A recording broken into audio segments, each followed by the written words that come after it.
মাত্র 2টি আলু দিয়ে এত মজার একটি নাস্তা তৈরি করা যায়।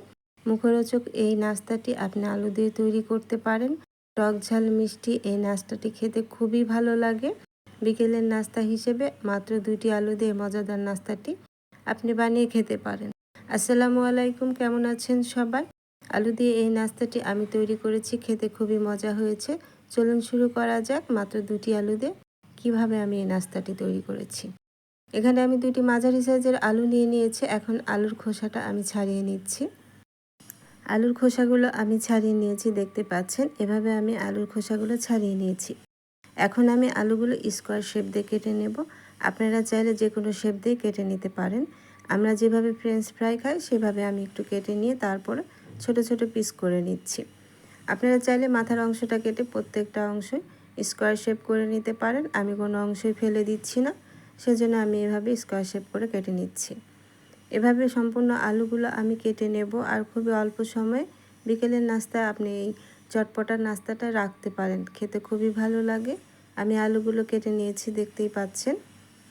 এখন আলুগুলো আমি খুব পরিষ্কার পানি দিয়ে ভালো করে ধুয়ে নেব। যতক্ষণ পর্যন্ত সাদা পানিটা না বের হবে ততক্ষণ পর্যন্ত আলুগুলো পরিষ্কার পানি দিয়ে ভালো করে ধুয়ে নিতে হবে। আলুগুলো আমি খুব ভালো করে ধুয়ে নিয়েছি, দেখতে পাচ্ছেন স্বচ্ছ পানি বের হয়ে গেছে। এখন একটি ছাকনার মধ্যে আলুগুলো রেখে আমি কিচেন টিস্যু দিয়ে ভালো করে পানিটা মুছে নিচ্ছি। পানিটা অবশ্যই মুছে নিতে হবে, অথবা ফ্যানের বাতাসে আপনারা পানিটা শুকিয়ে নিতে পারেন। এখন আমি আলুগুলো একটি পাত্রে নিয়ে নিচ্ছি। আলুগুলো এখন আমি একটু কোট করে নেব। এখানে আমি দিয়ে দিচ্ছি প্রথমে হাফ কাপের মতো চালের আটা। এখানে চালের গুঁড়োটা দিয়ে দিচ্ছি।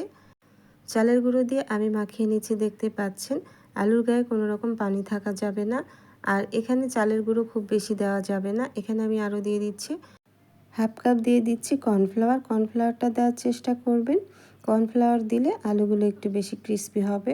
আর হাতের কাছে কর্নফ্লাওয়ার না থাকলে চালের গুঁড়ো দিয়েও আপনি এই নাস্তাটি তৈরি করতে পারেন। আমি এখন খুব ভালো করে মাখিয়ে নিচ্ছি। আর যখন আমি আলুগুলো ভেজে নেব তখন আলুগুলো থেকে এই আটাগুলো ঝরিয়ে নিতে হবে। সম্পূর্ণ আটাগুলো আমি ঝরিয়ে তারপরে ভেজে নেব। আলুগুলো আমার কোট করা হয়ে গেছে। এখন আমি আলুগুলো ভেজে নেব। তবে আলুগুলো ভাজার সময় একটি স্ট্রেনারে দিয়ে তারপরে অবশিষ্ট যে আটাগুলো আছে সেটি ঝারিয়ে নিতে হবে। আর একটি ফ্রাই প্যানে আমি পর্যাপ্ত পরিমাণে তেল দিয়ে তেলটা খুব ভালো করে গরম করে নিয়েছি। এখন আমি আলুগুলো দিয়ে দিলাম, দেখতে পাচ্ছেন। আর প্রথম অবস্থায় আলুগুলো নাড়া যাবে না, কিছুক্ষণ ভাজার পরে আলুগুলো নাড়িয়ে দিতে হবে। আর চুলার জালটা এখন আমি মিডিয়াম করে দিয়েছি, যাতে আলুগুলো কাঁচা আছে সেদ্ধ হয়ে যায়।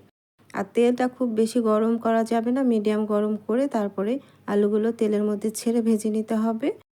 আলুগুলো যখন 80% সেদ্ধ হয়ে যাবে তখন আলুগুলো উঠিয়ে নিতে হবে। বেশি কালার করা যাবে না, তাহলে এই নাস্তাটি দেখতে ভালো লাগবে না, কালো হয়ে যাবে। এভাবে আমি নাস্তাটি হয়ে গেছে, দেখতে পাচ্ছেন, ভাজা হয়ে গেছে। আর আলুগুলো 80% সেদ্ধ হয়ে গেছে। এখন আমি উঠিয়ে নিচ্ছি। আর অবশ্যই চুলার জালটা মিডিয়াম করে ভেজে নিতে হবে। তাছাড়া আলুর গায়ে যে আটাগুলো ছিল সেগুলো কিন্তু পুড়ে কালো হয়ে যাবে। আর আলুগুলো সিদ্ধ হয়ে গেছে, এখন আমি উঠিয়ে নিচ্ছি। এভাবে আমি সম্পূর্ণ আলুগুলো ভেজে নেব। আর এই আলুর এই নাস্তাটা তৈরি করার জন্য একটি সস তৈরি করতে হবে। এক সাইড থেকে আমি এখন এই সসটি তৈরি করে নিচ্ছি। সেজন্য এখানে আমি দিয়ে দিলাম হাফ কাপের মতো পানি। আরও দিয়ে দিলাম 1 টেবিল চামচ লাইট সয়া সস। আরও দিয়ে দিচ্ছি হাফ টেবিল চামচের মতো কালো গোলমরিচের গুঁড়ো। আর দিয়ে দিচ্ছি স্বাদ মতো লবণ। সামান্য পরিমাণ লবণ দিয়েছি এখানে আমি, যেহেতু লাইট সয়া সস দিয়েছিলাম। আরও দিয়ে দিলাম 3 টেবিল চামচের মতো টমেটো সস। টমেটো সস যত বেশি দিবেন খেতে ততটাই ভালো লাগবে। আর দিয়ে দিলাম 1 টেবিল চামচের মতো ভিনেগার। আর দিয়ে দিচ্ছি হাফ টেবিল চামচের মতো চিনি। আর দিয়ে দিব হাফ টেবিল চামচের মতো লাল মরিচের গুঁড়ো। এখন সসটি আমার তৈরি হয়ে গেছে। এখন খুব ভালো করে আমি মিশিয়ে নিচ্ছি। আর এই সসটাই হচ্ছে এই নাস্তার মেন উপকরণ। এই সসের জন্যই এই নাস্তাটি খেতে খুবই ভালো লাগে, খুবই চটপটা হয়, মুখে রুচি বেড়ে যাবে। সসটি আমার তৈরি হয়ে গেছে। আর এদিক থেকে যে অবশিষ্ট আলুগুলো ছিল সেগুলো আমি ভেজে নিয়েছি, দেখতেই পাচ্ছেন। আর আমি কীরকম কালার করে ভেজেছি দেখে নিশ্চয়ই বুঝতে পাচ্ছেন। আর অবশিষ্ট যে আটাগুলো আছে সেগুলো কিন্তু পুড়ে যায়নি, সাদা হয়েই আছে। আমি সবগুলো আলু এভাবে ভেজে একটি ছাকনার মধ্যে রেখে দিচ্ছি। এক্সট্রা যে তেলটা থাকবে আলুর গায়ে সেটা ঝরে যাবে। এখন একটি ফ্রাই প্যান আমি গরম করে নিয়েছি। আর আগে থেকে যে সসটি তৈরি করে রেখেছিলাম সেই সসটি এখন আমি রান্না করে নেব। আর অবশ্যই চুলার আঁচটা হাই করে দিতে হবে। এই নাস্তাটি চুলার আঁচটা হাই করেই তৈরি করে নিতে হয়। দেখতেই পাচ্ছেন আমি হালকা করে নেড়ে নিচ্ছি, খুব বেশি জাল করা যাবে না। আর যে আলুটা আমি ভেজে রেখেছিলাম, এখন আমি এই আলুটা এই সসের মধ্যে দিয়ে ভেজে নেব। আর এই 30 সেকেন্ডের মধ্যে এই নাস্তাটি আমার তৈরি হয়ে যাবে। দেখতে পাচ্ছেন নিশ্চয়ই সসটা একটু ঘন হয়ে এসেছে। এখন আগে থেকে ভেজে রাখা আলুটা আমি সসের মধ্যে দিয়ে দিচ্ছি। আপনারা চাইলে সসের পরিমাণটা আরেকটু বাড়িয়ে দিতে পারেন। এখন আমি ভেজে রাখা আলুগুলো দিয়ে দিচ্ছি, আর মাত্র 30 সেকেন্ডের মধ্যে নেড়েচেড়ে নামিয়ে নিতে হবে। বেশি ভাজা যাবে না, তাহলে আলুগুলো সফট হয়ে যাবে আর সসটাও খুব বেশি টেনে যাবে। একটু জুসি থাকলে এই নাস্তাটি খেতে ভালো লাগে। এখন আমি দিয়ে দিচ্ছি এখানে 1 টেবিল চামচের মতো কাঁচামরিচ কুচি আর 1 টেবিল চামচের মতো ধনিয়া পাতা কুচি। এই দুটি দিবেন। এই দুটি দিলে পরে ফ্লেভারটা আরও অনেক গুণ বেড়ে যায় আর খেতেও খুবই ভালো লাগে। আর বাচ্চারাও এই নাস্তাটা খুব মজা করে খাবে। চাইলে ঝালটি আপনি কমিয়ে বাড়িয়ে দিতে পারেন।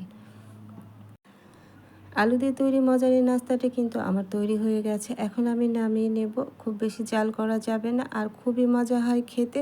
আপনি চাইলে একবার বাসায় ট্রাই করে দেখতে পারেন। বাসার সবাই খুবই পছন্দ করবে। টক ঝাল মিষ্টি এই আলু দিয়ে তৈরি নাস্তাটা খেতে অসম্ভব মজা হয়। চটপটা এই নাস্তাটি আপনি ঝটপট বানিয়েও নিতে পারবেন বিকেলের নাস্তা হিসেবে। আর আলু স্ন্যাক্স হিসেবে এটি খুবই ভালো লাগে খেতে। আশা করছি আলু দিয়ে তৈরি এই নাস্তাটি আপনাদের ভালো লেগেছে। যদি ভালো লেগে থাকে তাহলে অবশ্যই আমার চ্যানেলটি সাবস্ক্রাইব করে দেবেন ও একটি লাইক কমেন্ট শেয়ার করে দেবেন। আর যারা ফেসবুক পেজ থেকে আলু দিয়ে তৈরি এই রেসিপিটি দেখছেন, তারা অবশ্যই আমার ফেসবুক পেজটি ফলো দিয়ে রাখবেন ও একটি লাইক কমেন্ট শেয়ার করে দেবেন। দীপা কিচেন্স মানে নতুন ও সহজ রেসিপি। চলে আসবে আবারও অন্য কোনো নতুন ও সহজ রেসিপি নিয়ে। আজ বিদায় নিচ্ছি। আল্লাহ আপনাদের ভালো রাখুন, সুস্থ রাখুন, ভালো থাকবেন সবাই। আল্লাহ হাফেজ।